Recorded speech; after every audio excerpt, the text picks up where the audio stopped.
This is my fifth introduction, I believe, right? It's sixth, fifth. So I did actually try to change a word or two. It just won't be exactly the same, but here goes again. My name is Kevin Kervick. We have some new people here, so I'll say that one again. And I'm the organizer of Seacoast Common Sense Community Builders. We're a nonpartisan meetup group on the Seacoast. And our mission is to share ideas and energies in order to build a healthier community. We want to advance common sense ideas, community solutions that are informed by classical liberalism. And Justin will get into that a little bit more. He has some questions about exactly what classical liberalism is. This Common Sense Tuesday series is our first endeavor into the community. And we're thrilled with the good reception so far. We've had as many as 45 people, and 15 or 20 people, up to 45 people, so it's been really exciting. We have 2 more events scheduled this summer. Steve Durgan will be speaking 2 weeks from tonight, and his topic is going to be the real, artificial, and phantom economies, which should be a very exciting talk. He's going to talk a lot about the Federal Reserve and about the monetary system and how we've kind of built this economy that's grown sort of out of control, and how to really get back to sound money. And then I'm speaking on August 28th, and I'm going to talk about freedom, personal responsibility, neighborliness, and thrift, which are the 4 pillars in my book. Okay, please consider signing up on our website. Just Google Seacoast Common Sense Community Builders, and you'll find it there, and you can sign up. It really is the best way to find out about us and get informed about meetings that are coming up and that sort of thing. And also we have some discussions there, and we announce events and things, so it's good to get on the listserv if you can. Okay. You can also follow me and all the various social networking that I'm on these days. My family laughs at me because I actually know what Twitter is and Facebook and all that now. So you can follow me on Twitter and Facebook and all that. And I'm haplessly announcing everything that I'm involved with and everything that my friends are involved with all the time. I mean, that's just what I do. So you can follow me on those things as well. We're currently putting together the speaker series for the fall and then beyond. So if you have a topic that you think you might be interested in presenting, let me know, and we'll kind of talk about it. We've been very academic, very sort of heady. I'd like to be a little bit less of that, maybe a little bit more kind of community focused, maybe a little bit more, hey John, a little bit more kind of down to earth in some respects, and I'd like to have a little bit more diversity, meaning some more women would be nice. We've had all men so far. Maybe some different perspectives, different political perspectives, that kind of thing. So I'm going to be looking for some more diversity in the fall. If you really want to present, let me know. If you know people that are interested, let me know.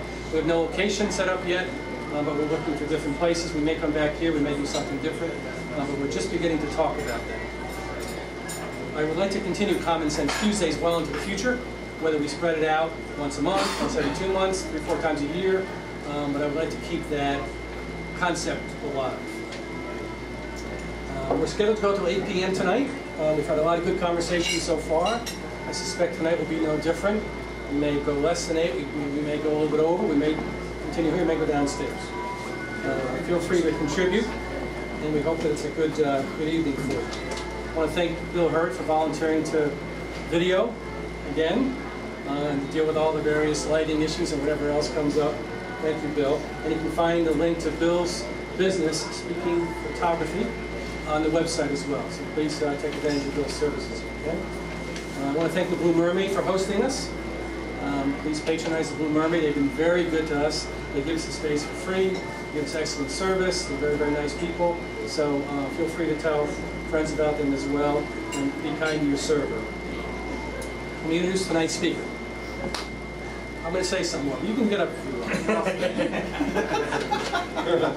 He's excited. Justin Keith. Now this is where I get a little bit mushy, so you have to bear with me here. I'm Irish. I met Justin at Seacoast Liberty last year, I think, maybe 2 years ago, a year and a half ago maybe. And I had a great conversation. I thought to myself, what an interesting guy. Wow, he just had some amazing ideas. He was talking about some things that I really resonated with, and some things that I had no idea what he was talking about, but it was all extremely interesting. And I thought, this is somebody I really want to get to know a little bit better. He told me he was working on a book called The Actualization Ethic. and he was interested in learning more about my ideas because he wanted to begin to apply his practical, community-oriented philosophy in tangible ways, which was kind of music to my ears, because that's also what I'm trying to do. I think at the time Justin described himself as a pragmatic libertarian. Do I have that right? Okay. Or a practical libertarian, something like that? That's yes. I didn't really know what he meant by that, but I think I have a better idea now. I think he means that libertarianism is very appealing philosophy, except when it doesn't work. It's not very appealing. Something like that. I'm really with that. The definition of wrong is wrong. He was kind enough to take an interest in my work, which I really appreciated, and it seemed like we connected over that, and we've been friends ever since. Justin is a software engineer who has started 2 small businesses in New Hampshire. His book that I mentioned, The Actualization Ethic, is about practical freedom and community-oriented ethics. He's the co-organizer with me of Seacoast Common Sense Community Builders. He's also the author of an interesting blog called Actualize Me, which is a clever title. His primary interests are meta-ethics, psychology, neuroscience, cryptocurrency, programming, piano, skiing, and hiking. And I think I know what 7 of those mean. The other 2 I'm not exactly sure, but I'm going to hope to learn tonight. The title of tonight's talk is Truth, Trust, and Trade, How Liberty Fosters Adaptable Societies. Justin will tell us why he believes truth, trust, and trade are necessary elements of a well-functioning society. These elements are interconnected and allow societies to adapt to changing circumstances. Justin believes maximum liberty allows each element to operate unhindered from the social constraints that otherwise inhibit their expression. Welcome, Justin Keith. Thank you. Well, I'm a writer, not a speaker, so we'll see how this goes. And I did a disclaimer warning in the beginning that I may say things as my take on things, and we'll see where it goes. So I was thinking for a while, one question that was running around my head is, why do some societies work and others don't? And when I say work, I mean basically make the people that are in them better off than other societies. Because after all, it's why we form societies as humans. We're social creatures. We come together. If society wasn't a tool that actually helped people, then they probably wouldn't form societies.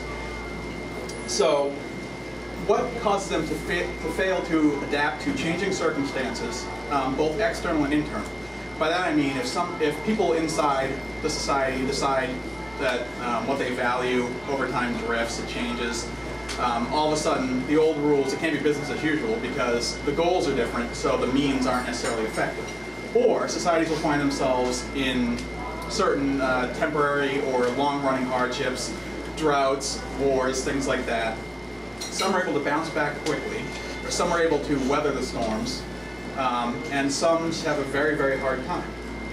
So this was rattling around in my brain for a little bit, and I kind of started looking at the fitness of a society as almost the fitness of an organism. I know this is kind of the socialist take on things, so I don't want to imbue goals onto society, though I will be using the royal we just because it's convenient.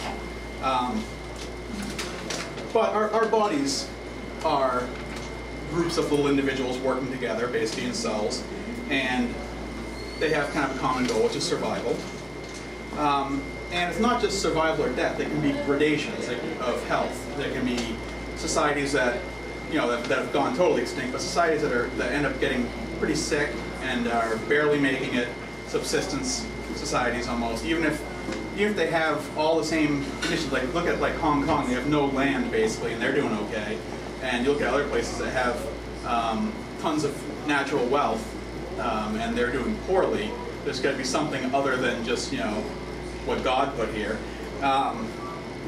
So I wanted to look at the health of social organisms, and instead of using survival as a metric or passing on genes as a metric, I wanted to look at satisfaction of desire as the metric. So societies, I claim that societies do well if they satisfy the desires of their members. That's why we form societies. Societies are a tool to allow humans to survive, allow humans to thrive. So that's the metric by which I'm judging it. And humans, like I said, are social creatures, so keep that in mind. What I didn't want to do is come up with an ideology or a philosophy, even liberty, and say this is what's right, this is what's wrong. I wanted to look at prerequisites, what it takes for societies to actually adapt. Again, I was informed by evolution. Evolution doesn't have goals, it's not working towards anything. If you have heredity, variation, and selection, then you definitely have, your system has an evolutionary aspect. And similarly, I believe that if you have the properties that I'm going to talk about, your society will be adaptable. It can still fail for just bad luck reasons, but statistically it's more likely to do better if it has these properties. So what are these properties? I picked some nice alliterative ones: truth, trust, and trade. And I'm asserting that truth, trust, and trade, or what I've been calling authentic societies, will do better, even though it can still fail from bad luck, but there's a strong correlation with societies that practice those things and have really integrated it into their social DNA, so to speak. There's a correlation between that and success. The opposite of that is societies based on falsehood, fear, and force. And it's not an all or nothing thing, there's degrees. But statistically, those societies will do worse, at least in the long run. They can fake it for a while, they can, you know, run up a deficit or print money or pretend that certain things aren't true, and they can escape the consequences temporarily, but they can't run away from them in the long run. So I called the first group authentic because it promotes goals for which societies are ostensibly founded. They're basically a tool. And I call the second group inauthentic because though they have the trappings of what we commonly call culture and identity and society, they really tend to be held together by fear or by temporary exigencies, and basically any kind of disruption can really break things down. When you look at the whole North Korea thing, Kim Jong-il, he had to have surgeons come in from China and Russia and stuff and told us, if your country's so great, why do you need all this outside help? Basically, because people are starving, because you can't build up a society where people have specialized trades. So you really, if people weren't giving them foreign aid or letting them raid their ships or any of that kind of stuff, they would just collapse. So I want to start with the first one, which I believe is the foundational one, and that's truth. One thing that's been bothering me about, and it's going to make me maybe sound dated, but in the culture nowadays is everyone kind of feels that they want to have their own truth, and they don't call people out on things. They don't want to challenge other people's ego because it feels uncomfortable. Now that sounds nice and it's fuzzy, but the problem is it causes a lot of human suffering. Individuals that believe that all beliefs are equally true or equally functional or accordant with reality, they don't fare well. And societies that are based around that paradigm of ignoring reality or holding on to false beliefs because it feels good, it's what they want, they're trusting in people who haven't done the research, they don't fare well. And yes, everything that you perceive, it gets filtered through a paradigm that you imbue your own values on it, but that doesn't make it real. It might feel real to you, but there is a reality out there. And based on predictive powers alone, it gives me enough reason to assert that an external reality exists. If I can get in my car and know it starts, then engines work. So I don't need to worry about that. But truth is really required for individuals to achieve their goals, other than just through sheer luck. If you have a goal and you want to achieve it, you have to formulate means on how to achieve that, and that requires an understanding of how reality works, an understanding of what your environment is, your situations. Take, for instance, I'm calling this the driving metaphor. Most of you, I'm assuming, drove here, and that required a certain set of steps of steering left and steering right, and pressing the gas and pressing the brake. And there's a bunch of different specific patterns of that could have worked, that could have gotten you here with your body and your car intact. But the set of correct steps is much smaller than the set of bad steps. And in order to differentiate the two, you need eyes. That's why they don't let blind people drive. So respecting truth is really giving society eyes. You don't start with axioms about solid evidence. And you don't weigh axioms over observation. You need to separate truths and wants. If we had a dictator or a democracy deciding who steers left, who steers right, you're going to end up in the ditch most of the time because it's based on politics, it's based on posturing and pandering, and not actual observation. So I don't want to come across this crisis thinking. Jason had an excellent speech about that earlier in this series. But I want to look at how things fail and where we might be going in this country specifically, but in other countries in the world generally. Because things have failed in the past. And I have two examples in front of me. One is Easter Island. They either ignored or had false beliefs about the ecological ability for their island to support human life without any trees. And when they cut down the final one, or when they get close to cutting them all down, all of a sudden their ecology collapsed and they were forced to abandon the island. A second one is Rome. They felt that they could be an imperialistic power indefinitely and while debasing the currency. And that eventually failed and Rome collapsed. And it became a shadow of its former self. So false beliefs and ignored truths tend to bite you in the butt later on. And back to Jason's speech earlier, they can lead to crisis thinking because people get reactionary. These problems seem to come out of nowhere. For instance, look at The Economist about the housing bubble.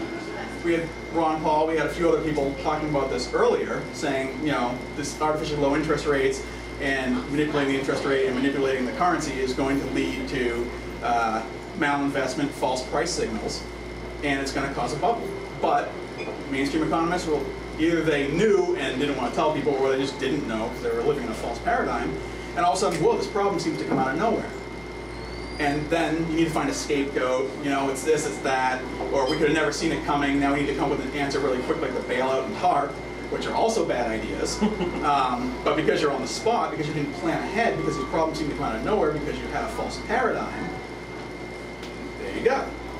So, just some of these off the top of my head, people think, a large amount of people, surprisingly, think that you can take from non-producers with other producers stopping their level of production or leaving. That's obviously not sustainable. You can't have people holding up a platform and then people get out from under the platform and get on it. Eventually, you're going to break your arms and collapse. You can't manipulate the money and the interest rates without currency collapse. And thankfully, this figure is getting more in line with what the reality is. You really can't or shouldn't trust centralized power to represent the people. I'm not saying government's bad, I'm not an anarchist, but I am saying that believing that Congress has our best interests, there's a few good people in there, but for the most part, they're so removed from the situation. They're down in DC, they're almost all rich, they're almost all lawyers. Their life experience and things they're concerned about don't really line up with that of their constituents. But I don't want to make fun of those people. On the other side, we have a belief in this country that imperialism can last forever, or that people hate us for our freedoms, or that, for instance, gay marriage is the biggest issue that's ruining the country, when it's the economy.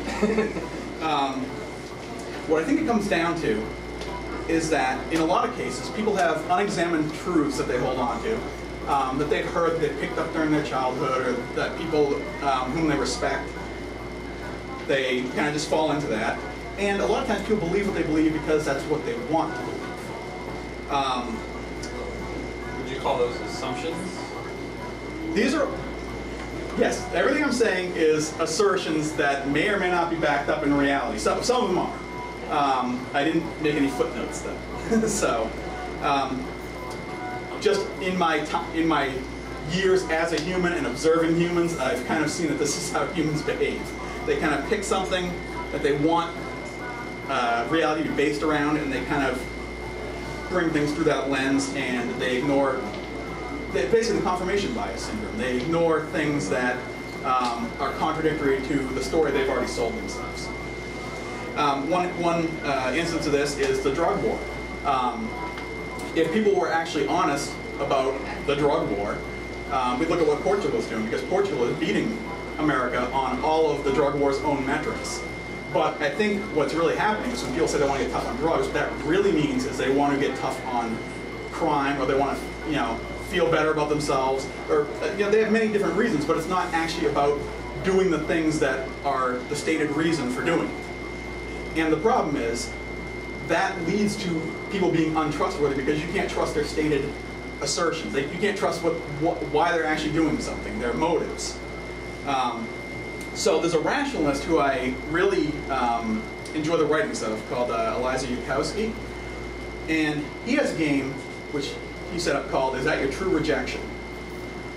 And the way that that works is if you have a belief, you have to ask yourself what facts would cause you to abandon that belief if they were brought to light and proved true.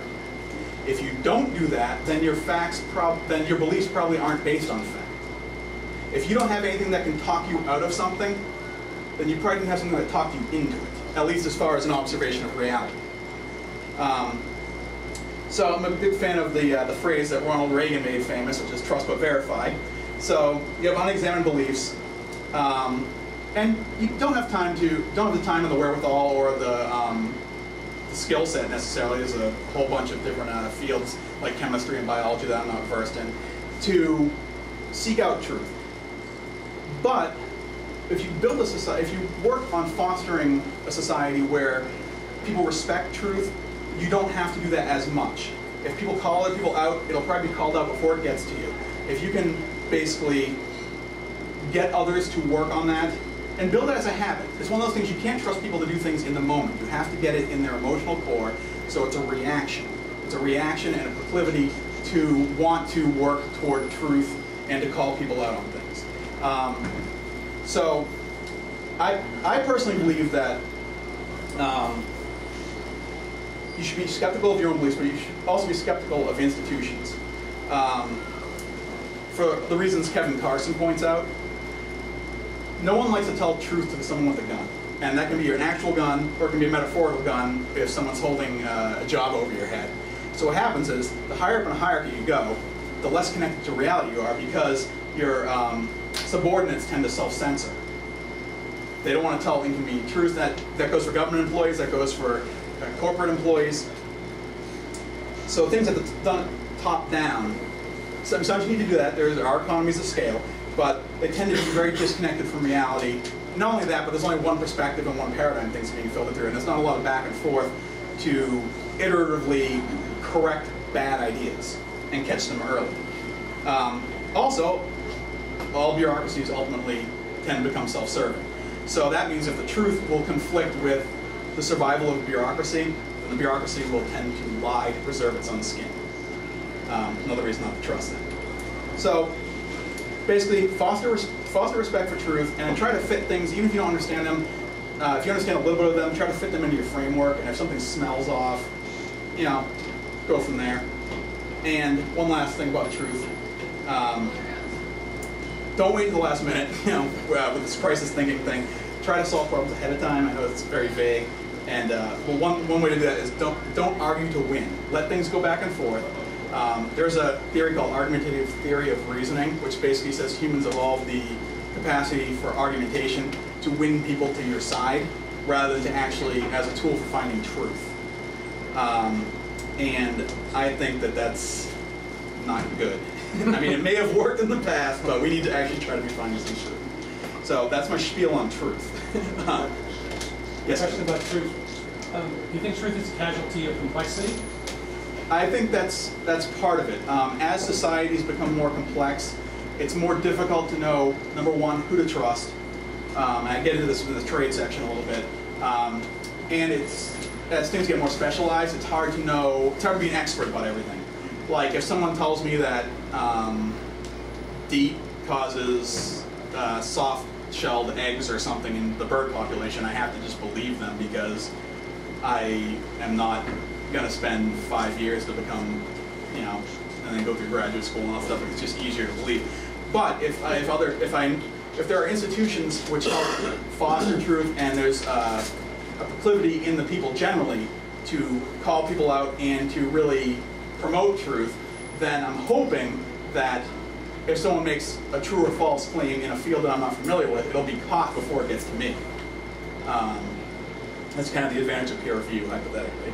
As one real quick kind of relevant experience, the last regular job I had, I essentially got fired for telling the vice president the truth that he didn't want to hear.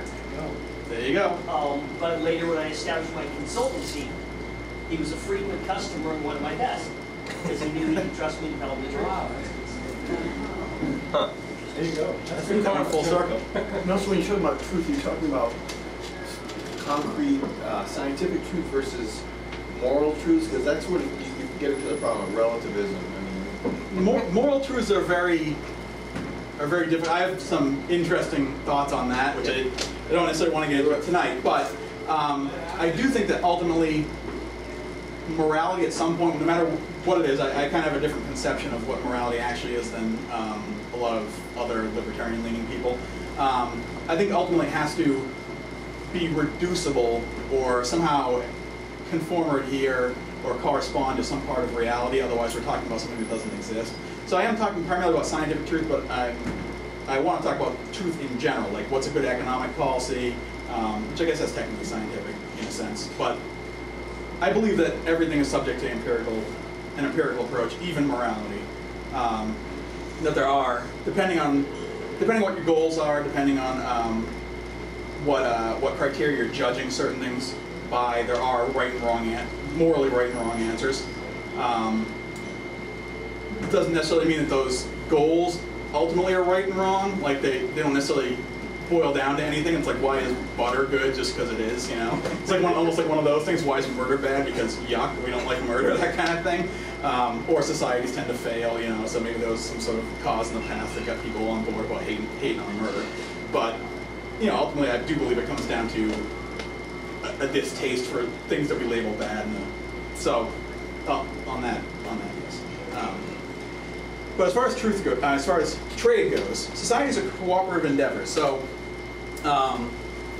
once again, people living alone in the woods, jack of all trades, master of none, probably not going to survive very long against the elements.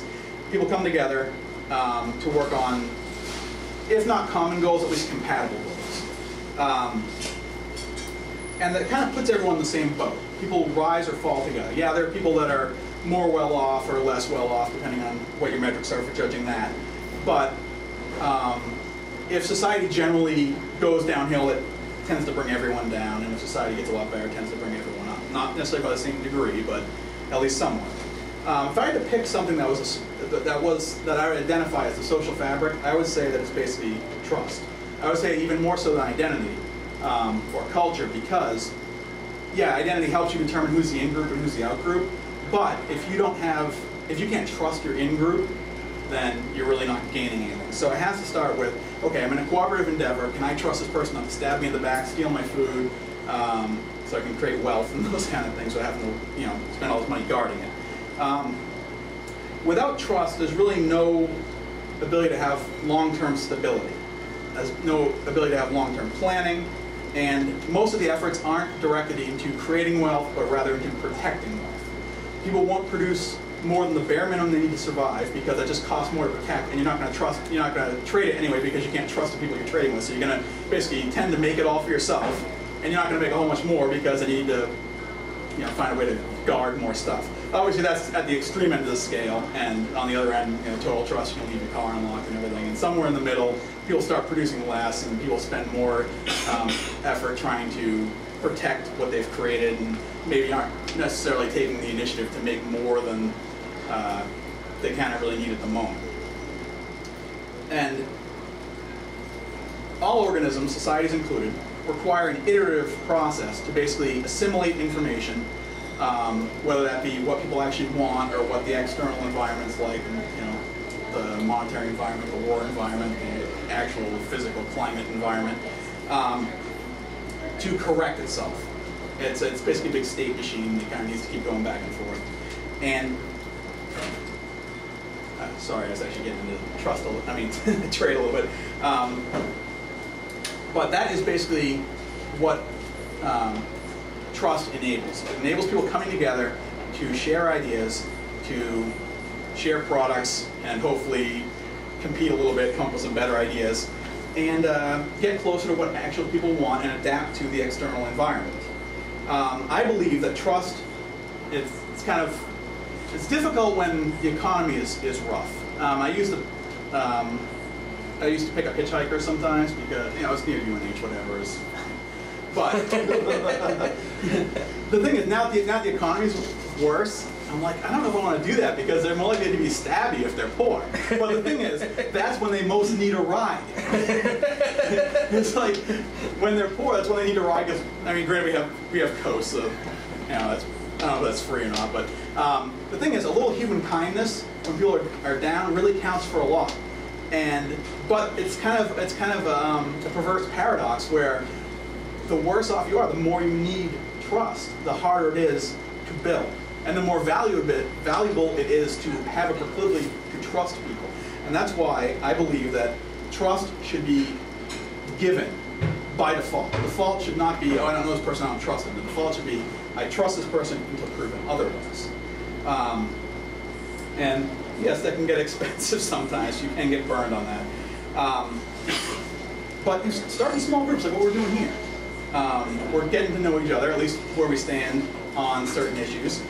And I'm losing my place a little bit here. I didn't want to read off stuff, but I couldn't memorize it all. I'm sorry. Trust can be thrown away. First-hand interaction is best. I've talked with some of my anthropologist PhD friends, and in small groups, dissociation is the norm. If there was a guy in Africa and part of a small tribe, and he was a really good hunter, and him and his friend, but they were dissociated from the tribe, and they were just on their own because he murdered someone. So it's like, you're done, you're out. That can work in small groups. The problem is, as Kevin said earlier, as societies get bigger and more complex, people can hide, they can hide their reputation from the consequences of their action. There's always new people to fleece, basically, and people can hide behind big, faceless, nameless institutions, whether that be public or private. It's more difficult to find out. In some ways, it's easier because you have the internet, but in other ways, it's harder because it doesn't affect you as directly. So it's harder to figure out who to trust. I can pause me to drink water. Just do it, man. Yeah. All right. Trust seems very counterintuitive. The more pinched you are, the less. It is.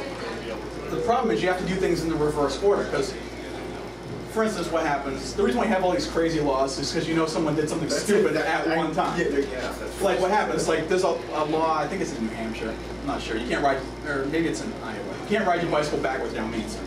It's very specific. It should just say, don't be a tool, but it says, you can't ride your bicycle backwards down Main Street. Now, you can ride your bike forwards down Main Street like a total jerk, but not backwards, even if you're competent.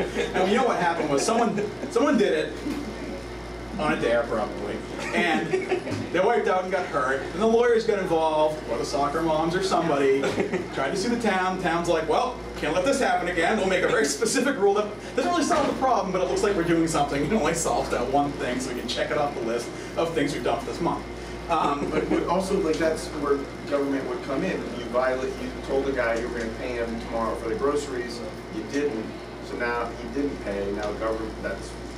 Yeah, and I'm for institutions that help take the risk out of trust, and courts, when they're working properly, and even private arbitration services do that.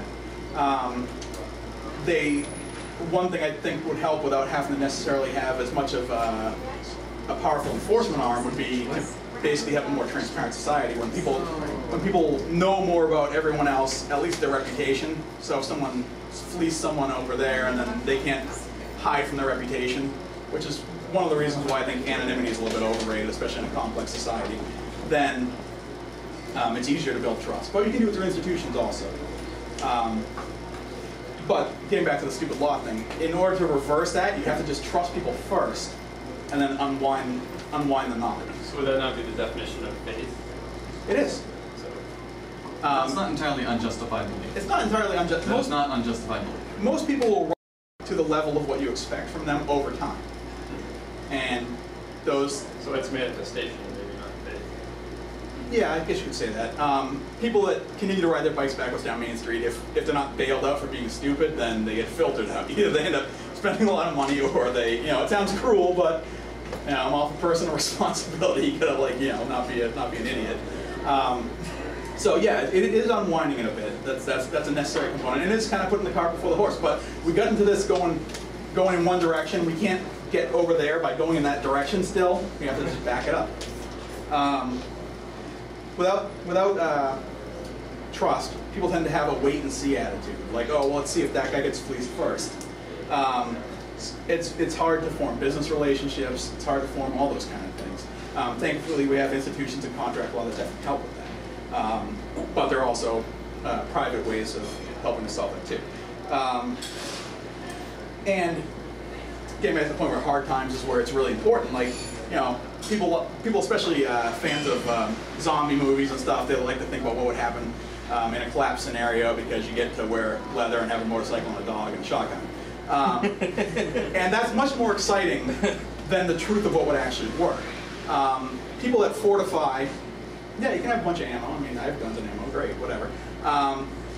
But that's not going to work in the long run. Eventually, people will band together and take what you have, or you're just going to, eventually you're going to need to go out and interact with society, or you just need to live off whatever food stores you have and whatever you can grow. People that have the much more boring and non-movie worthy job of building up societies and working with their neighbors and forming groups are what help actually restore the social fabric when it's been damaged. You know, there's some even cities in the U.S. right now, like Gary and Detroit and things like that, could really use some of that cohesion, but it's starting to hit the point where it's all breaking apart. You know, a great example of that was, I think, Todd's example with the two youth groups in the town. One was run by the town itself, and the other was a private organization. And the town one had all sorts of issues, people yelling at each other back and forth. And then the private organization one, people who just got together and said, hey, I want to do this. If you don't want to do it, well then don't. If you do, then come on and join us. And so that I thought was a really great example of, you know, the community actually not only leveraging the social fabric that they had, but by virtue of doing so, they actually extended that social fabric. Now, what do you think the reasons were for the difference in the two groups? Well, that's getting into Todd's talk a bit, but I mean, one of the big things I think was what Todd says, you only have to convince, you know, 4 out of 10 people in order to get everyone's resources versus, you know, you put in your own resources. I see. But there's a couple. Forget now. I don't know, Todd, chime in anytime. Yeah, I'd say the difference is the use of force is the main difference between those. If people want to do it, they're already compassionate and passionate about that already. So they're right there with a purpose. Right, so if you do you trust somebody more if you force them to do something, or if they force you to do something, or if you just do it by your own force of your own will? Like trying to push on a kid. Right. All of a sudden they don't want to go that way. Truth or trust. Well, that's afraid if you use force, you don't. Yeah, you use, it throws community out the window. Yeah, you use right? falsehood, fear, and force. Hey, we're talking about career, right? And Jason's talk keeps coming back and sneaking in here. One thing that is harmful to trust is media hype. We hear things all the time, and humans kind of evolved to, if you hear something from a bunch of different sources or at different times, it's like, oh, it's probably more likely. And there's a way to hijack that nowadays because media sources are only owned by a few companies typically. I mean, we have the internet, thankfully. But it tends to be what you hear the most and what you hear the most urgently you believe is true. And if it bleeds, it leads. Human interest stories coupled with things that are that cause fear and cut right to the reptilian brain, it sells. And so what happens is people now think that you walk out your door, there's going to be like a terrorist attack like in Portsmouth. You know, oh, the bomb in the bus. You know, we have to get rid of that, right? It's just like it's an overheard like mistranslation, or that you can't leave your kids outside. Now they have to get all obese. You can't leave them outside for 2 seconds because like some pedophile or somebody's going to snatch them up. It's overblown hype, and that leads to crisis thinking, and it leads to fear, which is the opposite of trust. So people start looking at each other fearfully, and it's breaking down bonds, and it's rending the social fabric rather than actually working together. Most people are good, and most people, you know, they either just want to get through their own lives. They don't care one way or the other. They're just trying to get through their lives. They're not out to get you. And though, once again, I extend trust to individuals freely, I don't extend it to institutions freely. I would suggest being skeptical of institutions, whether public or private, because power tends to attract sociopaths because they want power. They want power already, and it tends, per Kevin Carson, it tends to actually make people into sociopaths. Even if they're not doing it directly, once again, you're trying to, if it comes down to between your job, look at like the Nuremberg trials. I was just doing my job. Look at the Milgram experiment. I was, some guy in a lab coat told me to do this. If your job is threatened, or if your institution, your livelihood is threatened, people. Sense of identity. Yeah, your sense of identity, your ego. People will do bad things. That's why it's so important to build good rituals and good habits to build good communities. Because you can't do it in the moment. You can always rationalize everything. They're not really sociopaths, and they're just following orders. I mean, they're actually the opposite of a sociopath. Right, well, it creates behavior that appears sociopathic from the outside, but internally, no one's the enemy, no one's the bad guy of their own story. Even the people that crashed in the 9/11 towers, they're not like, I'm such a bad guy, oh great. They had things they believed in, and they were the good guy of their own story. So everyone is working on the assumption that they're the good guy in their own life story. It doesn't mean that they actually are the good guy, judged from other perspectives. But if you just look at, let's say, oh, this person's innately evil without trying to figure out the reasons they act that way, especially the systemic reasons, you're going to be way off in predicting the behaviors. One example that's especially vicious is police corruption. And I'm not knocking police. I'm not an anarchist, and I do believe that we need to have law enforcement. But all these examples of police abuses and the blue wall of silence and cops trying to censor people from recording, yeah, before the drug war in the 70s, it probably wasn't that bad. It probably did have beat cops and stuff, and it was much more community oriented. But then it became much more of an us versus them thing. And it's not. I'm willing to assert. I don't have the facts for this, but I'm willing to assert that between, say, the 80s or 90s and now, it's not an instance of more corruption, it's an instance of more people having cameras. More people having what? More people having cameras. Oh. It's like we're just more aware of it. Yeah, we're just more aware of what's there. Like the internet. Rodney King. Yeah, he was pretty much like the initial YouTube video, basically, more or less. And look at what happened with Frank Serpico. He tried to stand against the blue wall of silence, and the police are supposed to be serving the people, or at least the laws, but they're more loyal to each other. And that kind of gets back to the whole, oh, it's my institutions, my identity, I was just following orders, I gotta protect the people, my little mini community in a community. Which is why... The problem you mentioned earlier with the drug war is that there's no complaining party. So if you have a murder, there's a body, you've got to go figure it out. But if you have a drug war, you have to snoop. Right, you have to break into people's houses, you have to... Violate all kinds of constitutional safeguards.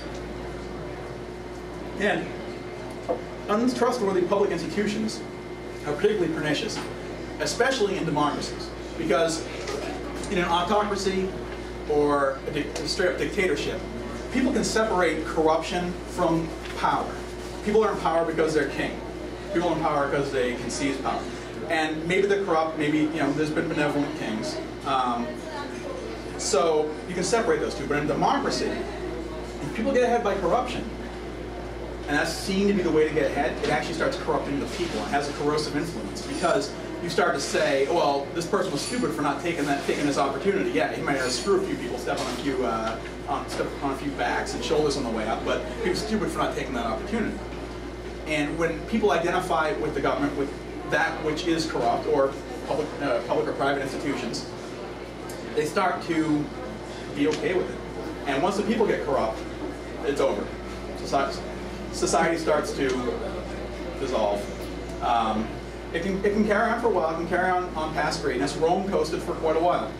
The high water mark was Augustus, and then I don't know how many was it, a couple hundred years. How far along do you think we are? Because everyone I talk to, like you talk about the State of the Union, it's a joke because everyone knows, whether it's Republican or Democrat, none of that's going to happen. We're accepting that. It's not. How far along would you say you are?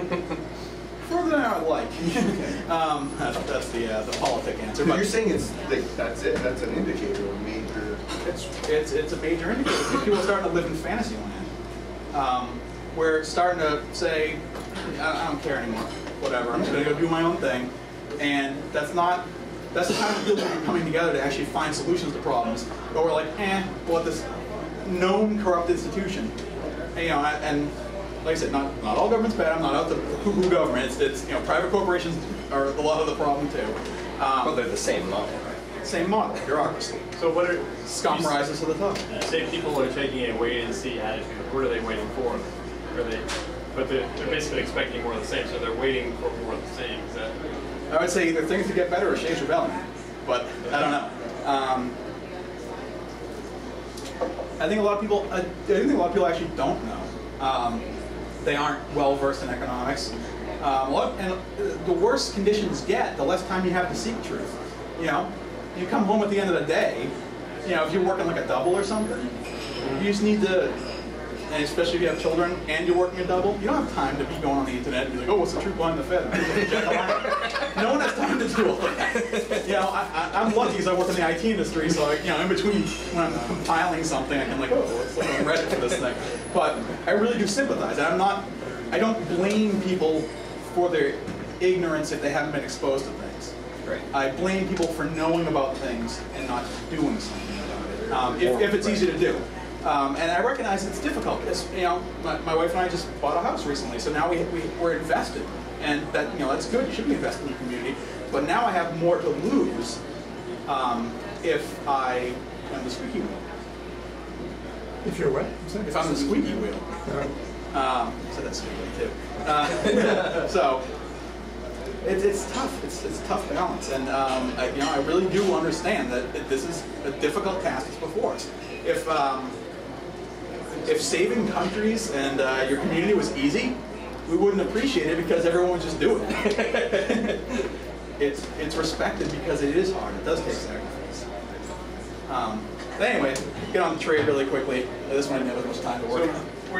If you're going to look at truth on Maslow's hierarchy of needs, everybody's down the thresholds pretty low now with the economy set up and society's out to get them. Truth would be somewhere near the top in my opinion.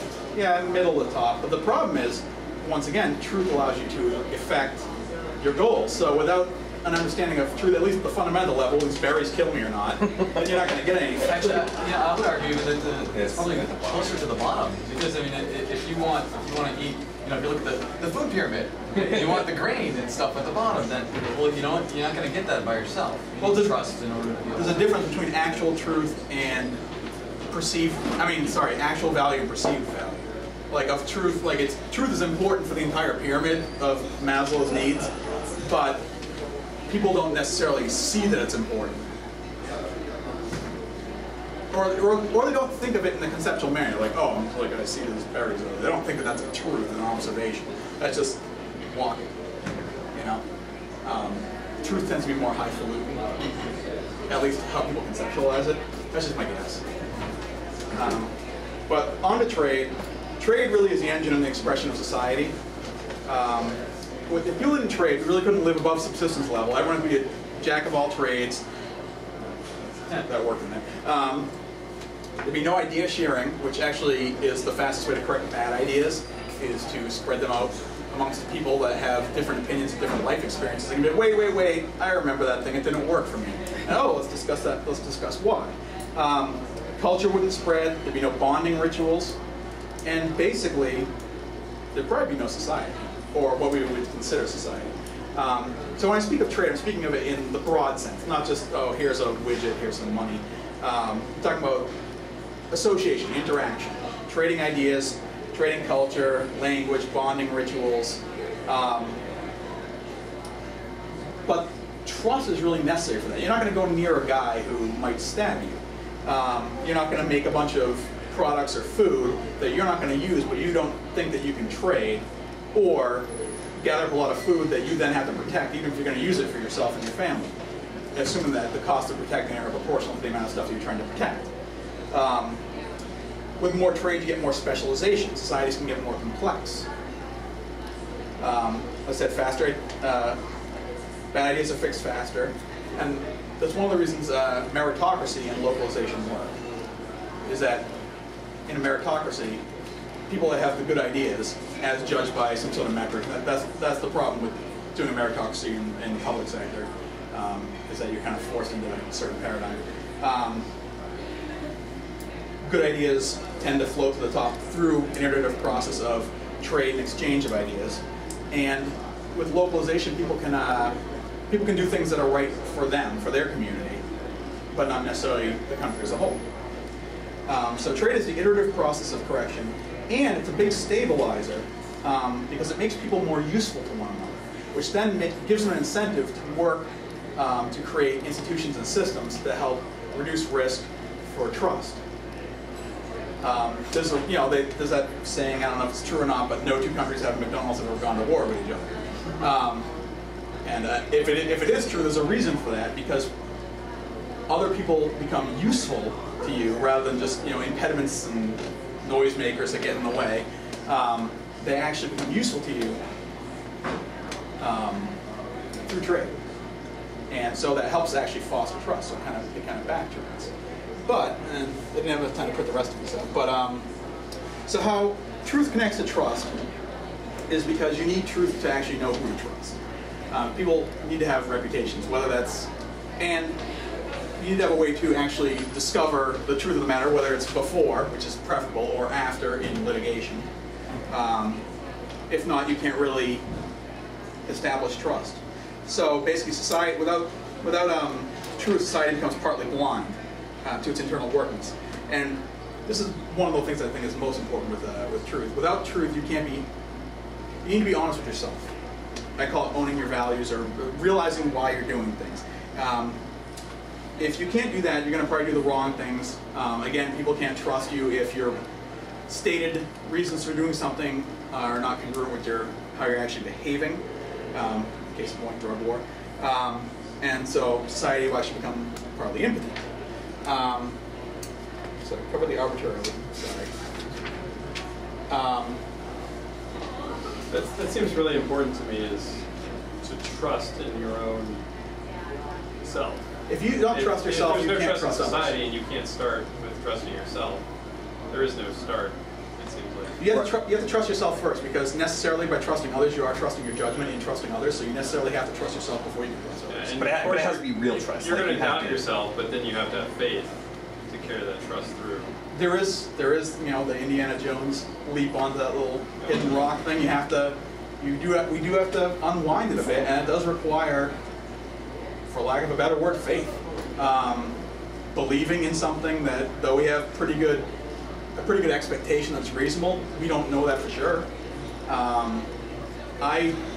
In my time hanging out with humans and being a human, I believe that human psychology tends to work pretty close to the way that I've been talking about, at least with Kevin, back and forth, and that the problem is, can this be done without a whole bunch of countervailing forces coming crashing down? That I don't know. I would hope so. The problems are so big, and people are so despairing and hopeless, that it may not be possible for our little group to actually effect important enough change. I believe that it can be, and I'm willing to put the effort into it, because I believe that that's what's worth doing, regardless. I want to see it work, and I believe that changing myself is the first step. I have to start with myself, and then friends. Be the example. Yeah, be the change you want to be in the world. That's why I put that as the last appendix. Oh, I'm sorry. Is the authentic, inauthentic chart in the small packet? Yes. Yeah, I have like a whole 13-page thing I wrote, and then I boiled it down, but I tend to have to write a whole bunch of stuff out first so I can get my thoughts coherent in my own head. Trust with trade. A house divided against itself cannot stand. So if people can't trust each other, if they can't form the social fabric, the social bonds, everyone kind of is doing their own thing, rowing in different, maybe we're all in the same boat, but we're all rowing in different directions, or we're raiding the provisions, or splashing water on people, and not actually paddling in compatible directions. It doesn't even matter what direction the boat's going, but it matters that it's not foundering and circling. Skirting the edge of wealth production, basically, without trust, people can't produce a lot, like I said, so you're one famine away from starvation, basically. And that's obviously the extreme end. The reality of societies are on the downward slope is somewhere in between. We're not one famine away from death in this country, but we're not probably as robust against fluctuations as we could be. And part of that is due to a more complex society. You have oil disruptions, things like that. In a more technologically complex society, it does cause more disruptions. But part of it is also the trust and bond networks. People just really won't produce as much if there's not a framework of trust. And with less wealth, you have less of a buffer.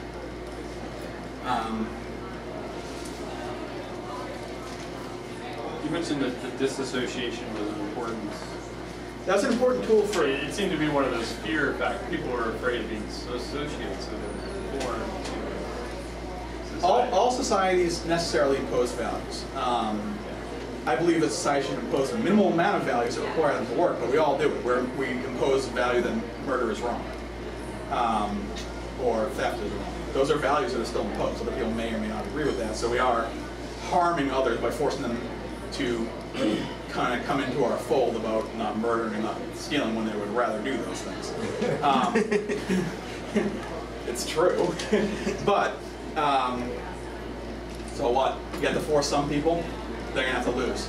Our society needs to survive, and we can't have people running around murdering people. And I'm not a big fan of majority rules, but that's in a case where overwhelming majority, I'm sorry, we can bring more force to bear. But it does seem true that, I don't want to be really go for talk, but that's the direction we need to go. But then there's also the place for the really willful people that distort their reality, like say Steve Jobs, that basically created his measurements and forced people to kind of align with what he was thinking. Kind of manifested his own culture in society. It's perceived and achieved. Yeah, perceived and achieved. It's more like it's the evolution thing that Justin was talking about before. It's like when we talk about those things being relative in terms of somebody might like murdering people for some reason. Say it louder, Jason. If we talk about things being relative in the sense that somebody might like murdering people, there's a reason why we don't like them doing that, and that reason is non-arbitrary. And it's non-arbitrary in the sense that we don't like it because it has worked to not like that, right? Yeah. Very often over time, right? If everybody was killing each other all the time, then things wouldn't work. And that's basically where truth, trust, and trade come in, is you want to preserve, you will end up preserving the things that preserve these three things. You will. Or you will do it, or you will fail. Right. So even if it steps out of that, is either taking a big risk that it's not going to work and they're considered evil, or it does work and they're a huge genius like Steve Jobs. It's one of those iterative evolutions. So it's a really good Right, and that's the other thing too, is when you, the three T's are about making society as adaptable as possible. So that I'm missing this about Steve Jobs. What did he do? Well, he went against the conformity of technology as it was and said it could be bigger and better, and it's going to be according to my vision that nobody seems to get right now, but I'm just going to make it happen. So in the early 80s, he was that driving force, only by sheer will, pretty much. Well, he just offered a computing product and people had to buy it. Yeah, that's fine. He wasn't But in computers, they actually happened to not buy it. It was just in phones and music players that they happened to buy. And he came up with a way for people to steal music, and that made it incredibly profitable. Right. Well, but I think he maybe started with computers, and those carried over to something maybe that did work in the early 90s, that design philosophy. No, it was computers that got him into Pixar, and the computer was really the vehicle that allowed the music players to work. It was definitely a cohesive thing. It was definitely something, you can't separate, oh, you just made a phone. Either way, Steve Jobs did have a vision, and he made it work. But it was just a product. I mean, this deifying this guy as if he was any more. Well, he's no different than the guys who designed Mustang or anything else. His point is basically that you're basically trying to illustrate that he's disruptive. Right? He was a disruptive, which is fine, but being disruptive in that sense is very different than being disruptive in the sense of. I mean, no more than core values of society that he didn't stray from. Right? So we didn't get. Yeah. I mean, down too much. It's no different than the guy who designed the minivan. I mean, right. He was wrong on the truth of certain things, but then he later was right because he was predicting stuff in the future that he happened to make true. Or he made it. Yeah, that's fine. I mean, but basically he still worked with what he had. He didn't say that like his iPod was going to turn into a jet or something like that. That'd be like totally crazy. Way cooler. It would be way cooler. So yeah, societies have a hard time picking up after disaster when they don't have a lot of food in the silo. And trade the truth, it all circles back again. Society without trade, they really lose the laboratory of ideas, bouncing ideas off each other and finding out what's right and what's wrong, what works, what doesn't. Even what people value. People value different things. There's Jonathan Haidt came up with 6 fundamental moral values. Yeah, I love that. So what was that? He came up with 6 fundamental moral values that he and some anthropologists have preserved. And libertarians tend to really focus on the liberty one, but and liberals tend to focus on 3, and conservatives tend to focus on 6. And they aren't necessarily all in accordance with each other. Sometimes you have to weigh them differently. So some people can come to genuine disagreements, and they're not just being obstinate or obtuse. They actually really do value different things, and they probably all had a valid evolutionary history as to why they're there, why they work. Also, laboratory effects. Why I like localism better rather than doing Obamacare. I'd rather see Romney care. Work or fail in Massachusetts before we try it in another 49 states. If we try things concurrently, and less people are disrupted. Find out whether things work faster. Anyway, as people in position of power and the institutions they serve become more isolated, as the hierarchy gets deeper, because they're effectively not trading with the subordinates, at least trading ideas. As the way down for it, it gets filtered on the way up, like I said.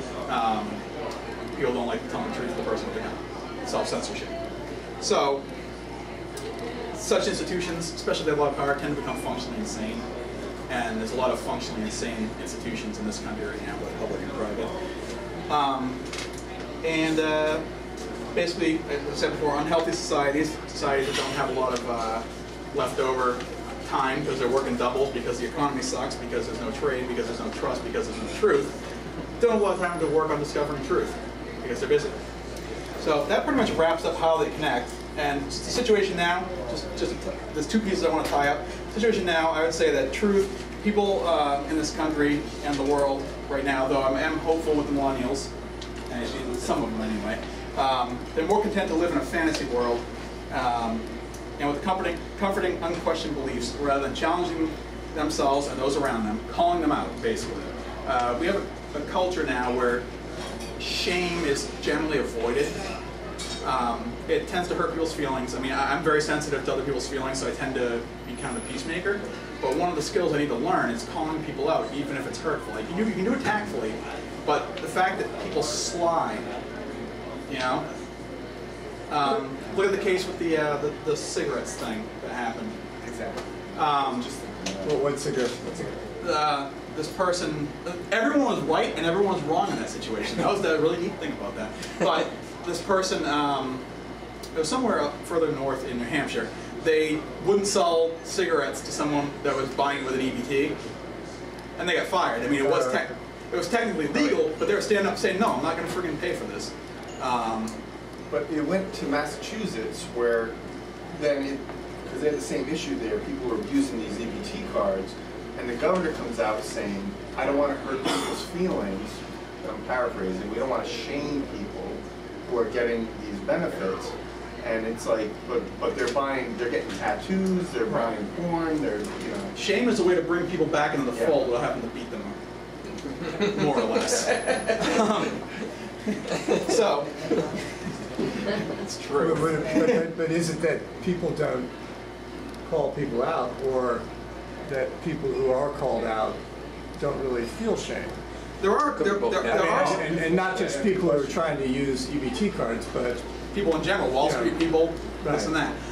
I forget what the figures are, but there's supposedly about 4%, 3 or 4% of people that really just don't feel shame. They're the sociopaths, the psychopaths. Literally. That doesn't mean that they're bad people, they're not chasing you around with an axe. It just means that those techniques don't work on them. They really can't empathize with other people. They really don't care. But in a different level of shame, I mean, I'm talking about, I'm a teacher, I did a thing on the Dust Bowl, and when they first started coming out with those things, those people, the government was saying, we're going to give you this, and they were like, I don't want anything. I don't want any charity from the government. And now what I see is people saying, where's my free stuff? And there's no shame in that. Like, whereas 60, 70 years ago, people would have been mortified to do something like that. I had a student complain once. She said, about her free lunch. She says, you know what, I don't get a dessert. I'm like, wow. It's this crummy apple. You know, I'm thinking, Well, of course, that's wow, a child. what a shift from this is what the community gave me to where's my dessert? What was it's a little gratitude thing, Yeah. which is related. Right? Yeah, that is one of the things I talked about on my blog when I actually ever put it up. Unfortunately, Kevin oversold that thus far. What? But You drop my name again? But I think it's on tape. I think the bar has moved where people are not ashamed to. Silence put is their a hands form up. of acquiescence in a way. The fact that people let people slide has made it culturally okay over time. You're effectively saying it's too much work to keep people in line. I'm too busy, or I don't want to feel bad, I don't want to hurt this relationship, but I've found people have spoken out against when they were doing things I disagree with. They actually came to respect me more later. I lost a few, friendships or whatever, but the people that I did retain actually appreciated it in the long run. And I understand losing relationships is hard, or taking time out. I don't want to be Superman. I don't want to go around fixing every problem. It's too much work. We all have jobs. We don't get paid for that. But we have to start unwinding, and just in order to get back to where you were, it's not it's not a circle. You have to just put it in reverse. And the fact that people were silent for so long allowed people to kind of grow up with a sense of entitlement, and plus now we have like helicopter parents that due to both parents working, I understand you got to do what you do to get by, they feel guilty about not being around later, and then they try to make it up to their kids with presents. That everyone can win, there's no metric. Right. And when you have that level of falsehood long enough, eventually everyone's in on the same falsehood. It's the new norm. So it's dangerous to call people out because they're going to call you out. On the And same they thing. explode. Right. Then they have these major incidents where people freak out because how dare you question my perfect life. Perfect life. Yeah, it's kind of the definition of the enabled relationship. People will fight viciously to protect that dynamic, because it's their identity, it's what they know. It is, and that's why you have to come at this whole thing with a gentle hand, because when people's identities change, you really do go through the 5 stages of grief, because your ego really is dying. You have to, it sounds manipulative, but you have to basically implant ideas into them such that they think that they thought of that later. Otherwise, they've done studies where people, like say for instance, like they have a cult or something that thinks like a meteorite's going to come and suck people up or something like that. Then when it doesn't happen, they actually believe it, like they actually believe in the cult stronger, because they have to protect their ego. That's why logical arguments don't dissuade people. Which gets back to the front page here. Yes, that's how you win 99% of philosophical arguments. That's really what 99% of philosophical arguments are about. Do you want to read that? No, everyone has a copy. No, for the video. Oh. Basically, Saturday morning breakfast cereal, which is a great comic, by the way. This professor, philosophy professor, saying, if P is false, I'll feel bad. If I feel bad, therefore P is true. That's really true, though. I mean, that's really what you see. So just to wrap this up really quickly, and then we can do some questions if you want. That's where I see truth. Trust, people fail to recognize how interconnected they are. I call this, in the libertarian movement, there's a lot of castle libertarians, like, oh, I have mine, I don't want to pay taxes, and that's it. And yeah, a lot of the taxes are wasted. I get it. I don't like paying for a lot of the stupid, I think we can probably get by on like a 7% tax or something at the federal level and actually pay for the important stuff. But they just kind of want to be, it's like a very leave me alone attitude. And honestly, it's kind of high schoolish. It's kind of adolescent. We're all interconnected, especially as societies get more complex. It's global trade. You depend on your doctors, you depend on all kinds of different things. So people really are interconnected. So they really do need to trust one another and trade with one another and work together. It's becoming increasingly rare to actually know one's neighbors.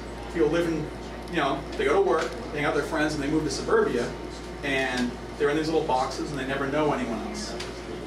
And that's a shame. It's a missed opportunity to build local bonds instead of having to ship stuff off to DC. Like, oh, I don't know how to deal with this problem. Oh, let's have DC deal with it. Let's have these institutions deal with it, which are functionally psychotic because they're hierarchies.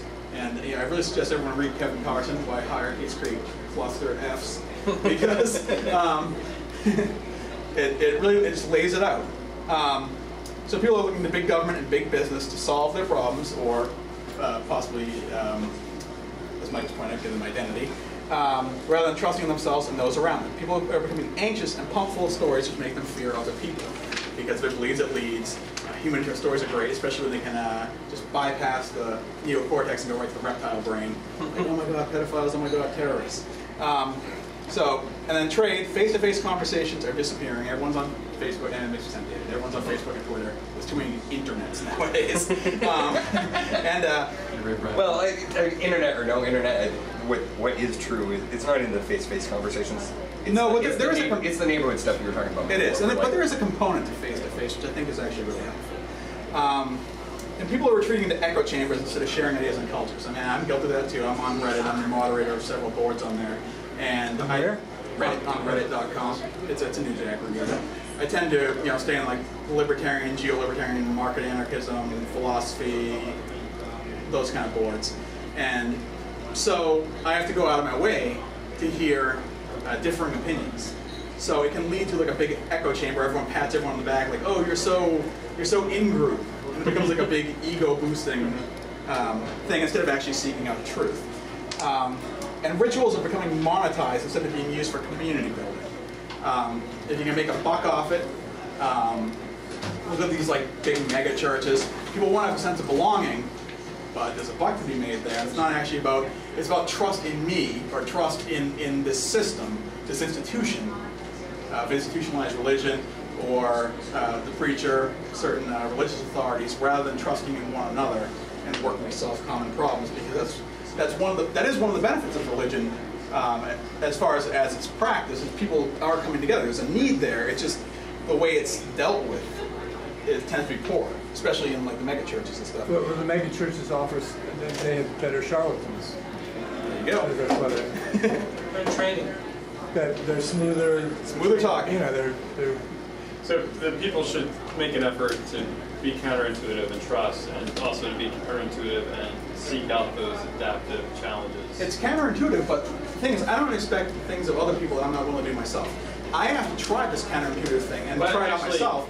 You can see if my life gets better, and if it does, emulate me. If not, don't. Maybe I misstated. Listen to their intuition and be counter-reactive. Maybe that's better. That's a better way of phrasing it. Better ways to. So final paragraph to wrap it up. And people are finding it easier to steal from each other through unnecessary regulation. I do believe there's actual good regulation too, like having clean air and clean water. But through unnecessary regulation, it's like, let's make more paperwork for the small guys to protect ourselves from competition and taxes and fees, rather than reach mutually beneficial exchanges.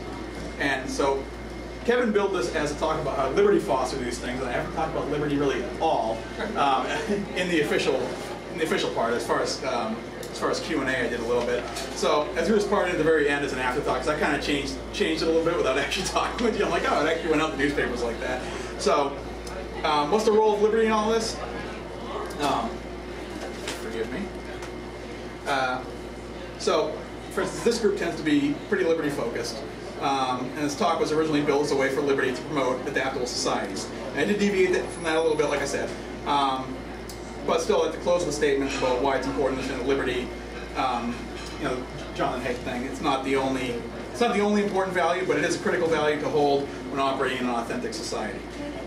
Philosophy of liberty allows maximal discovery of truth, free of forced censorship. Philosophy of liberty allows trade to occur freely, which gathers and processes data quickly and exposes bad ideas. Philosophy of liberty, when honest, attempts to model the way humans behave and seeks to reduce things which thwart desires. It is already a philosophy of truth. And a philosophy of liberty tends to be one which is a positive rather than a dim view of humanity, and promotes working in voluntary groups to solve problems rather than ceding trust in solutions to large, often distant institutions. It's already a philosophy of trust and truth. So that's my spiel. Hopefully I didn't offend people too much, but it's fun. I wanted to get off my chest for once.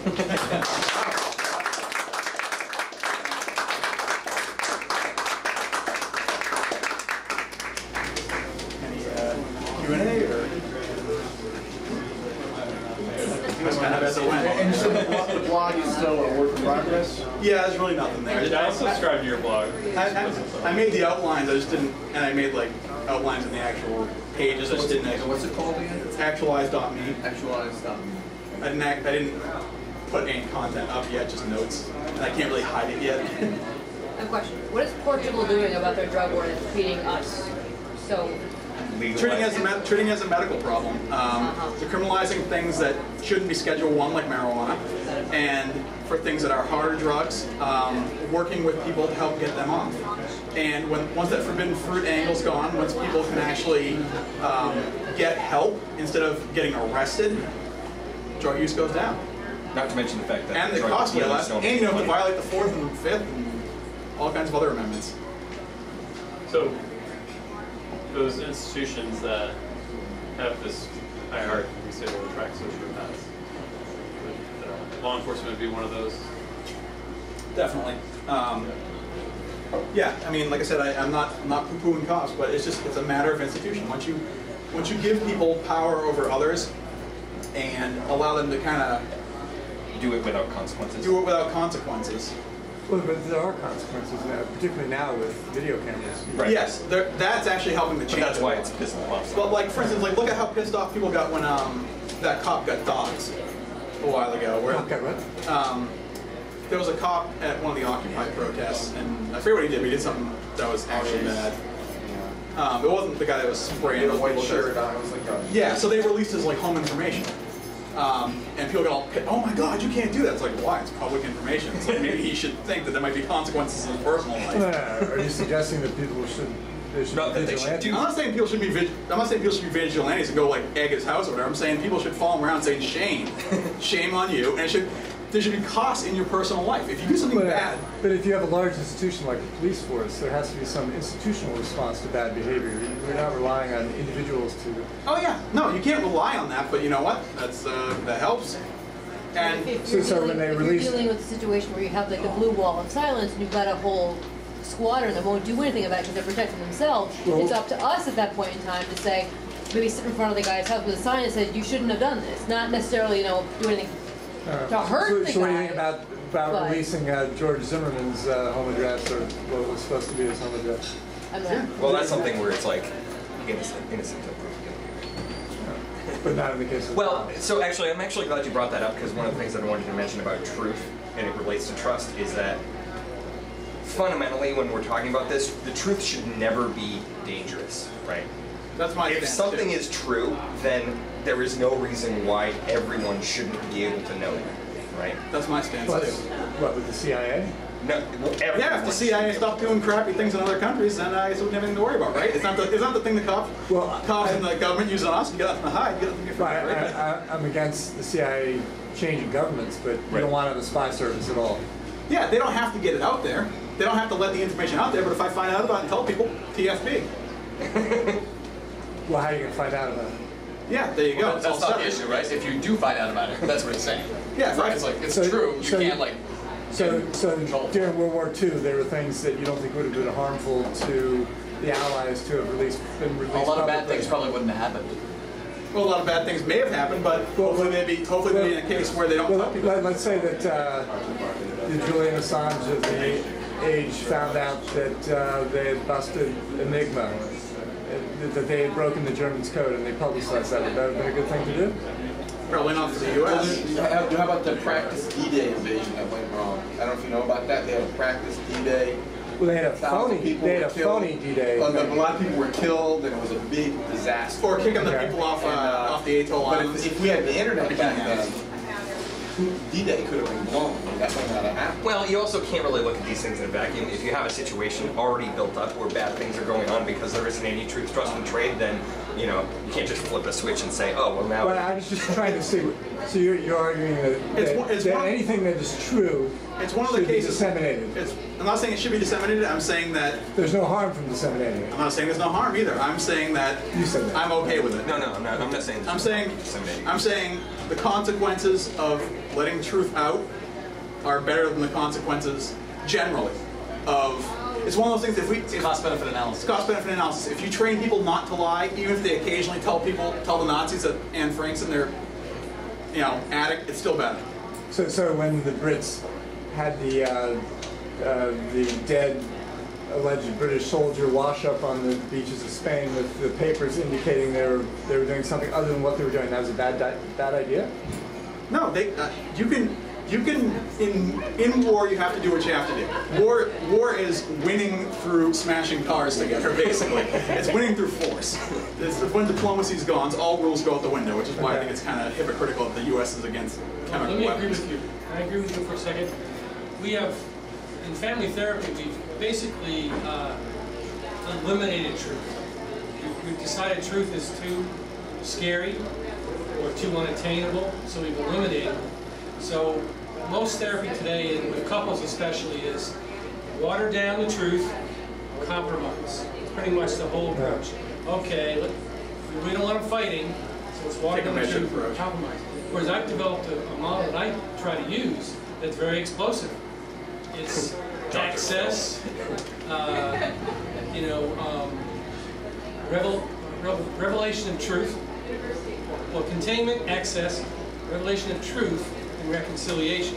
So I feel like the goal of couples therapy is to get truth out. And then when the truth is out, then change occurs as a result of the truth. But no couples therapists work that way. They all work on compromise, right?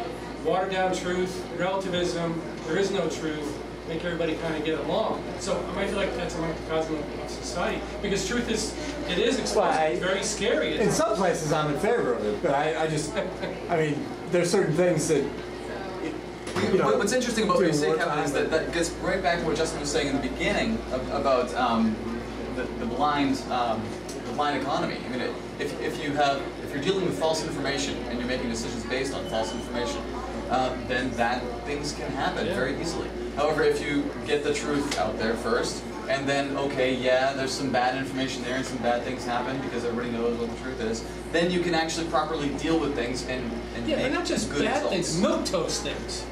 Like, I think kind of get to the realness of stuff. a good litmus on that look at people is how people think about WikiLeaks.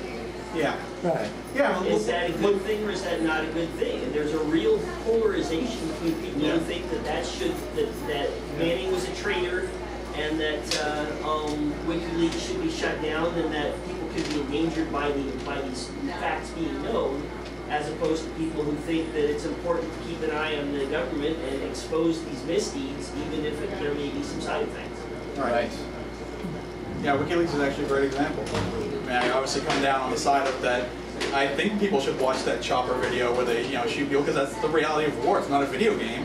And if people saw what the reality of war is, they might be less likely to support it. Yeah, I mean, I'm a big fan of that, but I in speaking out about that online or in person, I've gotten a lot of abuse back from people who really think that was, that's traitorous. But the funny thing is, people are okay with it working the other way. People are okay with the police knowing your address, or the government knowing your address. It's like, well, they're just, the people that are in those positions are just people too, and they, something like the CIA, they're not accountable. They're not to like the. No, I'm not against truth generally. I just thought there are cases where people are probably going to be against it, but I'm saying let's not foster situations where that has to be the case. There was a lot of things we could have done that would have solved World War II a lot quicker and not had to lead to certain things. Or there was not to get into conspiracy theory, but there was when that plane blew up over New York like a long time ago, was it the 80s or something? Pan Am? No. Yeah, was it Pan Am 103? I don't remember what it was. No, that was over Scotland. That was Scotland. Yeah, it was Scotland.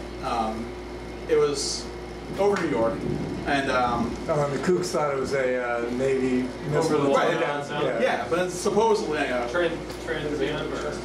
was very complicated figuring it out. Yeah, supposedly some guy turned in the, if this is true or whatever, this can just be an example. I'm not saying it's true or not, I have no evidence. But some guy thought it was the tracking system, and they found a piece of washed up fabric on the beach from one of the seats, and instead of turning it into the government, they turned it into a lab and had it analyzed, and supposedly had like the rocket fuel material on it or something like that, then you got arrested. But it's like, oh, you don't want truth to come out? It's like, you really did blow it up. Do you think they blew that plane up? I have no idea. I'm saying it could be possible. Mishaps have happened all the time. Look at That is a question. I don't want to get into conspiracy talk, though. Your concept of truth. Actually, what exists is events. Events take place, interactions between people take place. What you're attributing to truth is a matter of perception. And your truth is not necessarily the same as my truth. The truth to the American Indian was not the same as the truth to the European immigrant. It depends on how you're defining truth. Events are one thing. You're saying that truth stands independent as an absolute, and I disagree. That's a very modern view, but... I see how you're defining truth. So if you're looking at truth as a paradigm, or as the Discordians call it, a grid, if you look at all these events, and there's certain correlations between events. Events exist. Let's go with that, because it's true. I can't use the word true unless I'm actually using the truth. But a truth, in the sense that you're using it, is more like what I was calling a paradigm. I was calling a truth more like things that exist. Events? Yeah, events, matter, energy, patterns, relationships, things like that exist. And we identify certain things. We carve reality at the joints, and what we call things kind of defines our conceptual framework. We operate only in the map, not the territory. So, if you want to call a thing a chicken, then the Arab Spring took place. The events took place. To the Muslim Brotherhood, that's one perception. To the secular Egyptian, that's another. Which is true. But the facts of what took place. The facts are there. Yeah, the facts exist, but people. But what is true?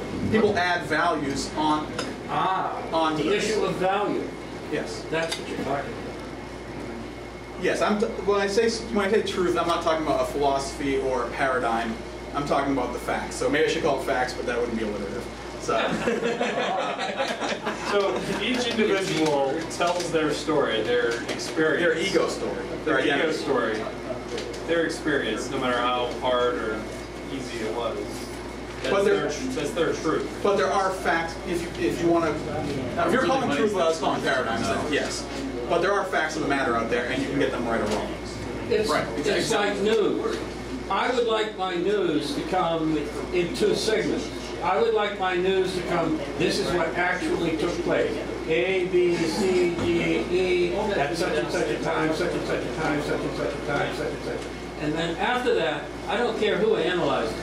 The problem is, don't go throwing analysis in your watch presentation of the facts. The problem is you can't even discern the facts without going through a paradigm, because you're talking about different things, different identities. You can't know what took place at point A, point B, point C. No, but you can leave out certain things. Yeah, you'll leave out certain things and you'll define it differently. And what's important to actually mention it. And don't forget nuances of language. Nuances of language are huge. Yeah. Isn't that the advantage of Wikipedia versus a standard Encyclopedia Britannica? Oh, I'm glad you brought that up. I think it probably merges down to what a general kind of consensus is of a conceptual framework, but it's probably very westernized, I would expect.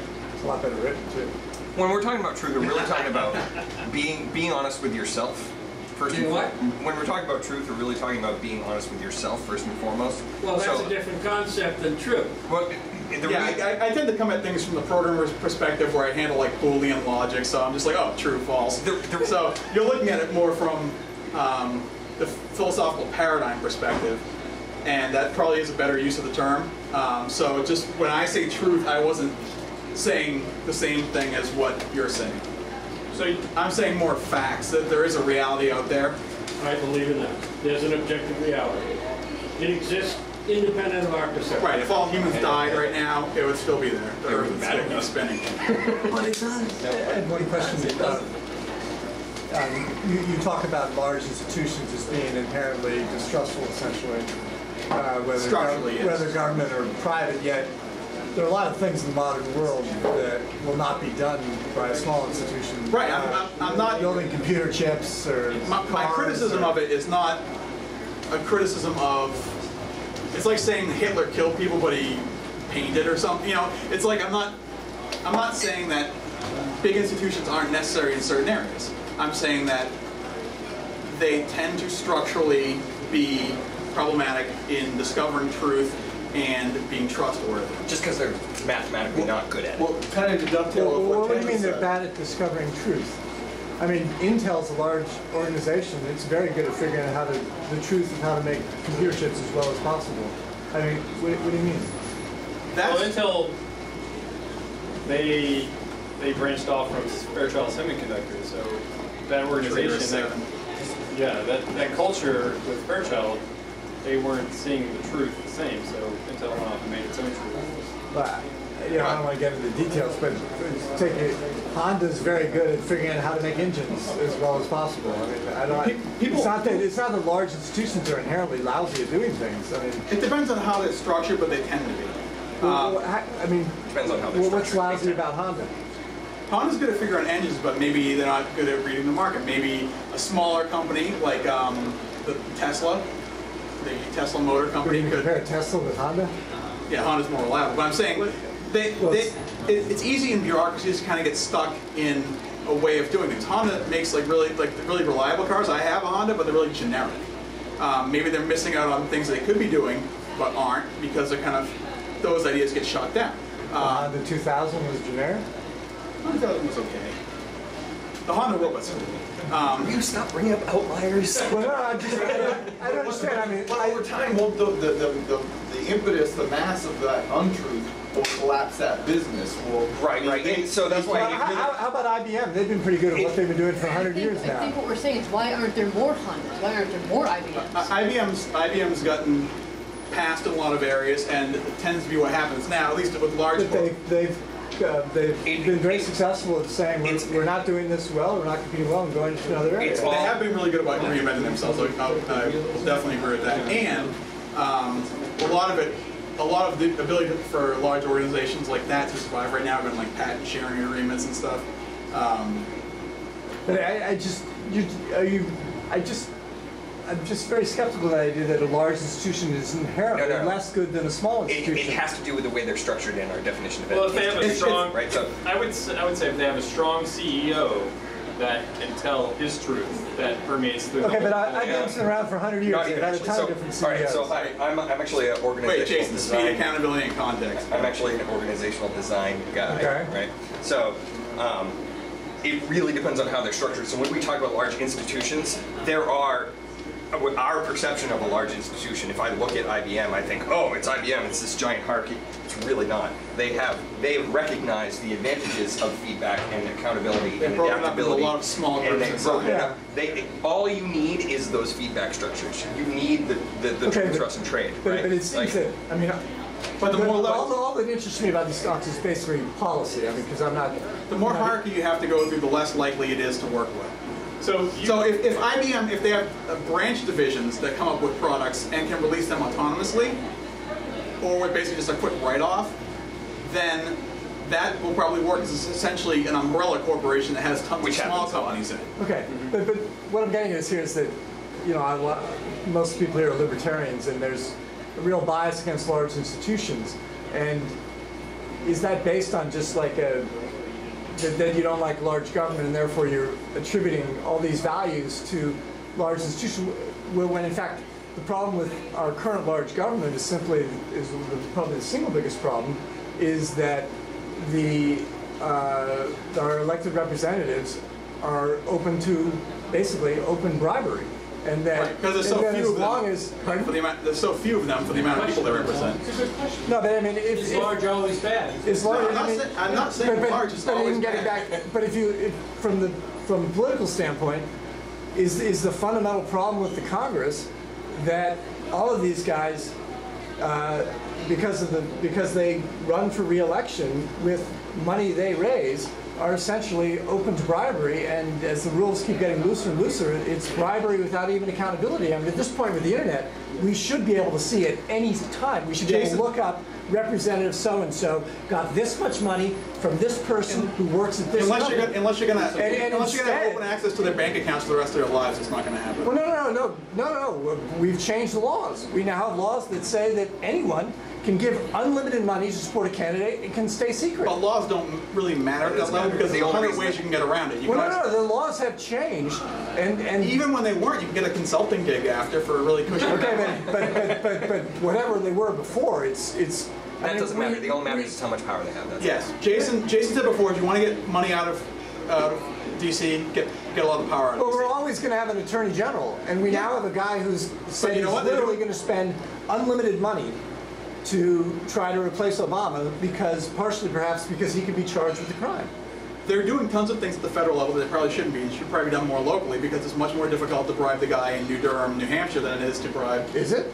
Yes. Well, yeah, because you can go and call Shame him or first of all, I can live next to that guy and yell at him. Secondly, who the hell lives in New Durham? They're going to have to bribe. How many towns are there in this country? They have to bribe that many people to get what they want rather than going to 435 people plus 9 certain laws are national laws. We have national laws. Laws don't matter. Laws are just suggestions that people follow if they're going to get caught if they break them. They sound good on paper, they get people pulling in the right direction, but systemic design is more important. When I write programs, the compiler tends to ignore all my comments. I can't say, this is how you should behave. If I structure the program badly, it'll behave badly. So you don't believe that people respond to incentives? No, people certainly respond to incentives. That's all we're saying. They're responding, the incentives are there because there's very few people to bribe, and everyone jumps up to the top. But also Well, you're talking about the politicians. I think it's the bigger things. You talk about the institutions. I've got experience with two of them, the military and public education, because they survive to perpetuate themselves. I was in Navy Reserve units where it was clear that the mission of that unit was outdated. It was World War II. We had to get rid of the unit. The mission then of that unit became to justify why they had to keep us. So we would spend all of our time justifying something that intellectually we knew was outdated, we didn't know it, but our mission became our own survival. And getting in with education, the same. I'm sitting in those meetings with no truth. If you're in that parent-teacher meeting with the parents and the kid, if you say the truth, you're screwed. Your kid's a brat and you're allowed to parent. You really say, you know what your kid told me you did this weekend? So these institutions are built to, they're not for truth, it's to perpetuate. But why would that be any different in a one-room schoolhouse? Well, because they're so big. Why would that dynamic be any different? But the teachers always, there's no rule, there's no union rule that says you can't. I'm in the principal's office and he's burning my eyebrows off with his breath. If I say the truth about what I know about that. Well, if you try to start teaching English with like Khan Academy or some sort of other tool, there's probably so many rules you have to follow. But if I said, when I was in that reserve unit, if I said, Captain, really, they should close us down because they don't need us anymore. Yeah, submarines and targets. Right, but that's not their job. It's their job. Well, their job is to perpetuate their retirement. It's the Secretary of the Navy's job to come up with a rational plan for deploying forces and then try to put it through Congress. He can't have the people under them are giving them lies. We're not telling them the truth. We're telling them this is why you need to keep us in. The higher up you go, the less you know about more things. That's why I was loving that. So essentially, the Secretary of the Armed Forces or whatever, he knows a little bit about a lot of things. He's relying on subordinates to tell him the truth, but they're not because they're trying to save their own asses. Precisely. So Jason brought up a good point that the best large organizations have collaborative feedback. And to me, it seems like the most powerful truths are ones that people tell as individuals that get past their own ego. So they express a certain vulnerability, not afraid to lose their identity, not afraid to lose their job. Well, look at what to Google grieve does. their ego. So they tell this truth with a certain vulnerability. And that's pretty powerful, it seems. It is. Google tore down a lot of the walls. They didn't have any offices except for like the C-suite and some of those people. So people have much more random interactions. The company I'm working for right now, they have a couple times a year, they have a thing where your name gets thrown in the lottery, a lunch lottery, and you go to lunch with people that might not be in your team, so it helps mix things up so you get to hang out with the sales team and other people that you might not meet. So that's part of trade, like Google's allowing people to bounce off together, and they have 20% time, which lets people focus on things they want to work on rather than. But Google has, at this point, what's essentially a natural monopoly. Yes, so they do. have huge profits. But it's still a good idea. That's probably how they got there. That's probably why they're making those profits, because they're working well.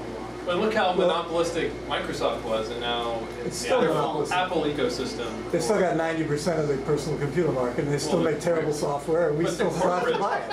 But they're losing IE now. It's like right? They make great software.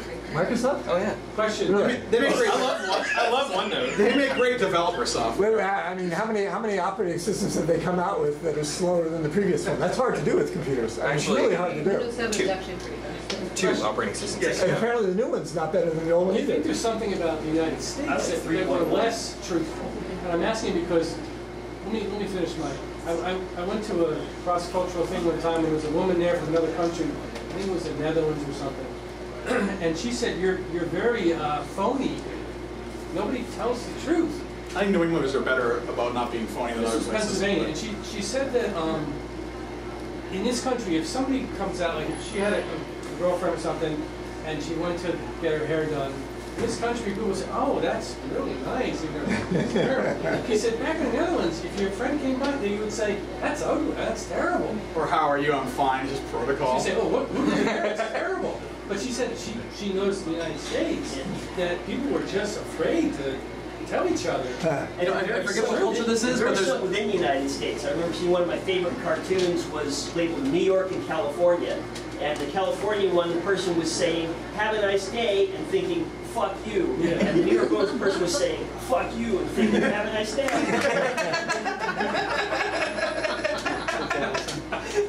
I want to read Hold on, I can't speak to your question, Kevin, because the only other country I've been to is Canada, which is the U.S. National Forest with the metric system. Yeah. So, It's the U.S. network. National Forest with the metric system. So, they're pretty much like the same, with some differences.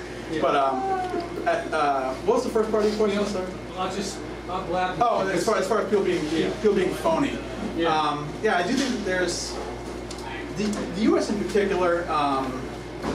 I think that we have a story that, I mean, like I said, I haven't been to a lot of other countries, but we have a story that we tell ourselves. We came from a revolution, and we are still on top with it with a sole superpower right now. So there's a lot of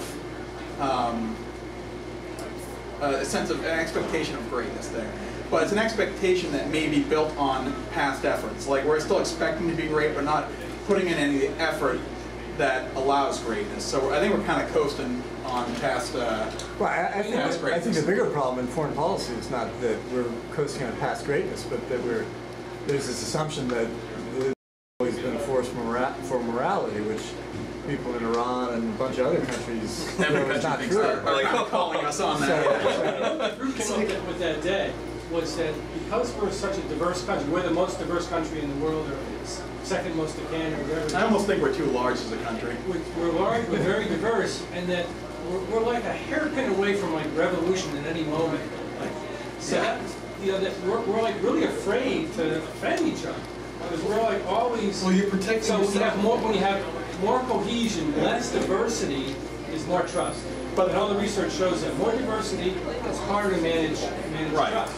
It's hard to manage it. That is one reason. It sounds terrible saying maybe we should balkanize a little bit, but I mean maybe it's too diverse, and maybe Robert land A, land B.